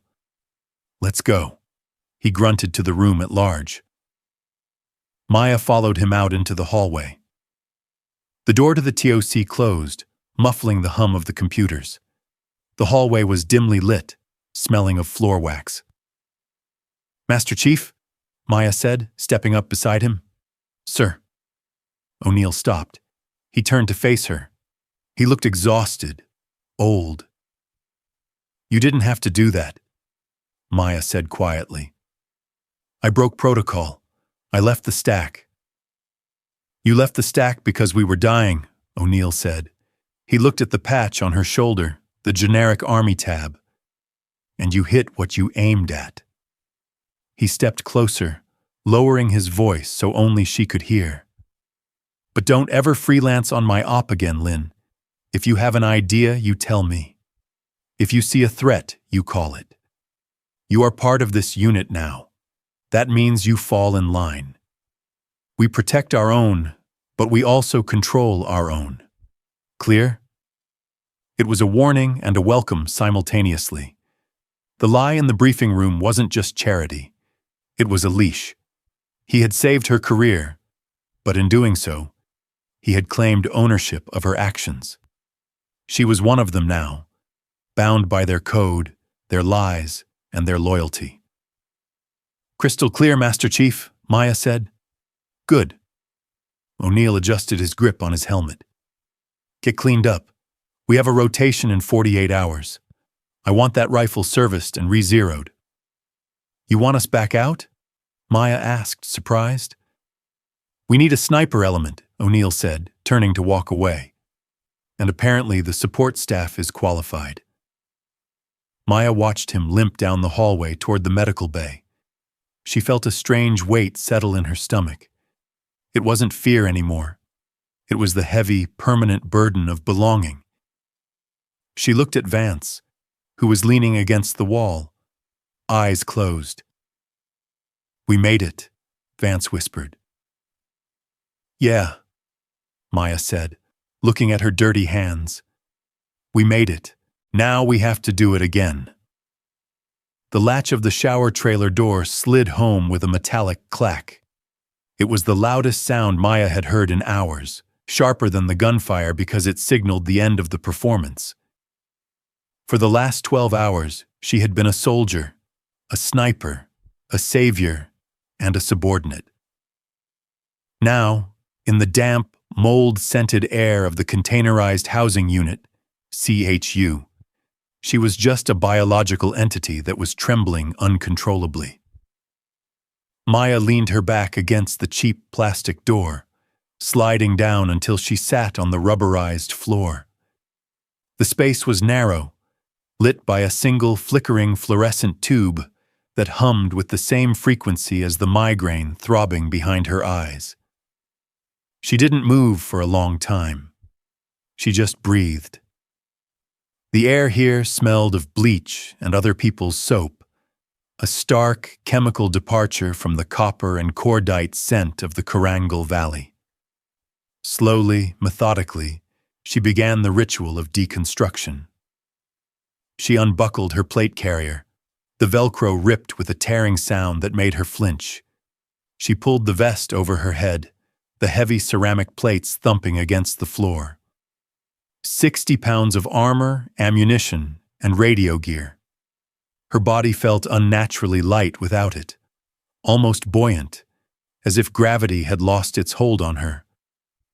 Next came the boots. The laces were stiff with dried mud and frozen clay. Her fingers, still clumsy and raw, struggled with the knots. When she finally pried them off, her socks were soaked with sweat. She stood up, peeling off the combat shirt. As the fabric pulled away from her skin, she hissed. She turned toward the small, polished steel rectangle bolted to the wall, the closest thing to a mirror in the fob. Her left shoulder, the pocket where the stock of the SR-25 had rested, was a disaster. The skin was a mottled canvas of deep purple, black, and angry yellow. The repetitive recoil of the 7.62mm rounds, fired rapidly and from awkward positions against rock, had ruptured the capillaries deep beneath the dermis. It wasn't just a bruise, it was a trauma. She traced the edge of it with her fingertips. It was tender, hot to the touch. 12 lives, she thought. This is the receipt. She stripped off the rest of her uniform, letting it pile in the corner like a shed skin. She was naked now, shivering in the cold air. She looked at her body in the steel reflection. It seemed alien, soft curves, pale skin, vulnerable. It didn't look like a machine capable of ending existence from 600 meters away. It looked fragile. She stepped into the stall and turned the handle. The water was lukewarm, sputtering from the shower head in a weak stream, but it felt like redemption. Maya stood directly under the spray, letting it hit her face. She opened her mouth, tasting the metallic taint of the water, spitting out the grit of the valley. She watched the water run down her chest and legs, pooling at her feet. It wasn't clear. It swirled brown with dirt, gray with carbon, and pink with dried blood. Some hers, some from the scratch on her arm, some from the splatter of the man she had dragged up the ramp. She scrubbed. She grabbed a bar of harsh, unscented soap and attacked her skin. She scrubbed until the water ran clear and her skin was raw and red. She wanted to wash the smell of burning propellant out of her pores. She wanted to wash the sensation of the trigger brake off her index finger. Target 4. Officer, center mass. The image flashed in her mind, unbidden. The way his body had folded, the way the dust puffed up where he landed. Maya stopped scrubbing. She leaned her forehead against the wet plastic wall of the stall. The tears came then, silent and hot, mixing with the shower water. She didn't sob. She didn't make a sound. She just let the pressure valve release. This was the price. The boys in the team room were probably high-fiving, chugging rippets, and retelling the story with hand gestures, turning the trauma into a myth. They processed by sharing. She processed by hiding. She couldn't let them see this. If she cried in front of them, the narrative would shift. She wouldn't be the viper who saved the team. She would be the emotional female who couldn't handle the work.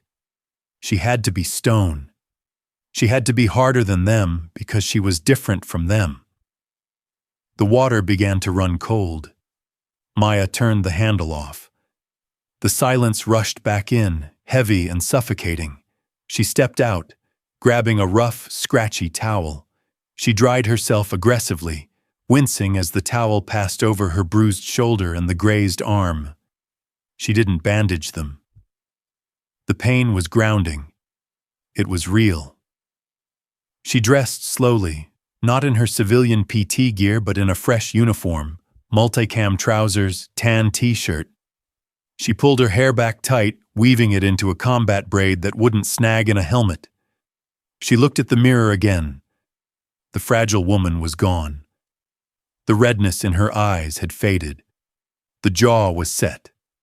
The 1,000-yard stare, that flat, dead look she had seen on Breaker's face, was now reflected in her own eyes. It wasn't emptiness. It was a shuttered window. The lights were on, but nobody was home for visitors.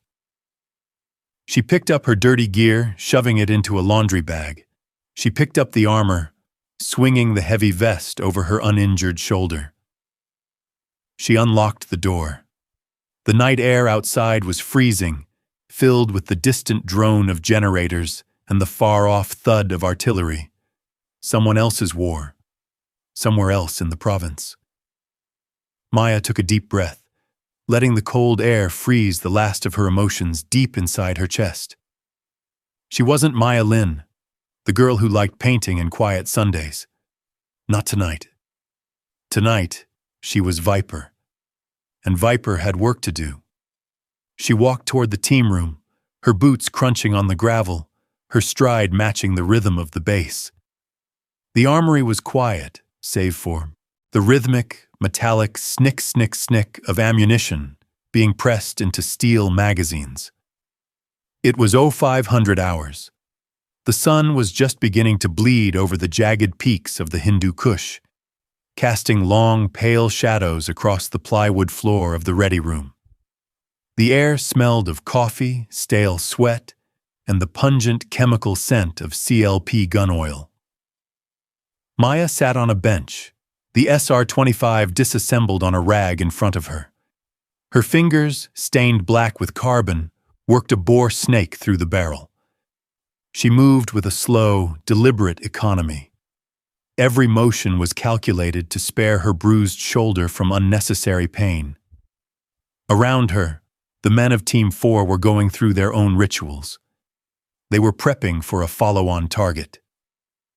Intelligence gathered from the dry hole and the subsequent ambush had pointed to a secondary location 10 clicks north. There was no rest for the wicked, and certainly none for the Tier 1 elements hunting them.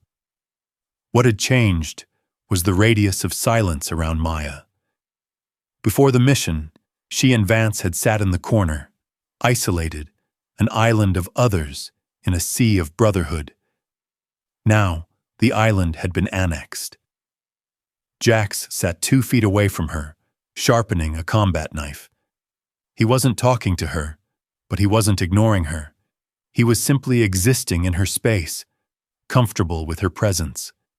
It was a subtle shift, invisible to an outsider, but to Maya, it was seismic. It meant she was no longer a guest. She was part of the furniture. "Here," Jax grunted, sliding a cardboard box across the bench without looking up. Maya stopped cleaning. She looked at the box. It was Black Hills 175-grain match ammunition. The good stuff. The sniper-grade rounds that supply sergeants usually hoarded like gold. "Logistics guy was holding out," Jax said, testing the edge of his knife against his thumb. "Told him we needed it for the support element." Maya didn't smile, but the corner of her eye crinkled. She opened the box, the brass casings gleaming under the fluorescent lights. "Appreciate it, Jax." "Don't waste them," he replied, finally looking at her. "We don't want to carry you up another cliff." "Next time you carry the heavy bag," she shot back. "In your dreams, Viper." The nickname hung in the air, solidifying. It wasn't formal, it wasn't on her paperwork, but it was hers now. The door to the ready room swung open. The chatter died down instantly. Master Chief O'Neill walked in. He was wearing fresh fatigues, his cracked ribs taped tight under his shirt. He looked tired. His eyes sunk deep into his skull, but his energy was kinetic. He moved down the line of men, checking gear, tapping helmets, asking quiet questions. He stopped in front of Vance. The corporal stiffened, standing at attention. "Relax, Corporal," O'Neill said. He looked at her spotting scope, cleaned and packed in its case. "You kept the glass steady yesterday. Good work on the wind calls." "Thank you, Master Chief," Vance stammered, flushing with pride. O'Neill moved on.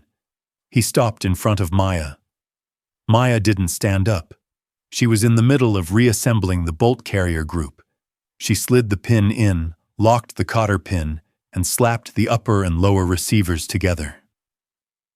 She racked the charging handle once to function check it, then looked up. O'Neill towered over her. He looked at the rifle. He looked at the fresh bruises on her neck where the sling had dug in. He didn't say a word. He reached into his vest pouch and pulled out a loaded magazine. He held it out, not handing it to her, but holding it next to the magazine well of her rifle.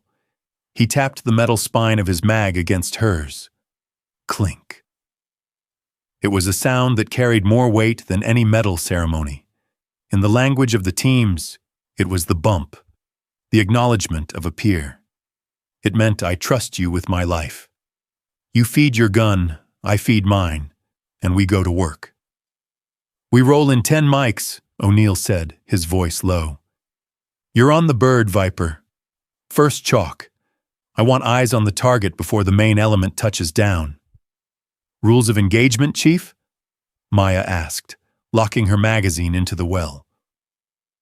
O'Neill turned to the door, pausing with his hand on the frame.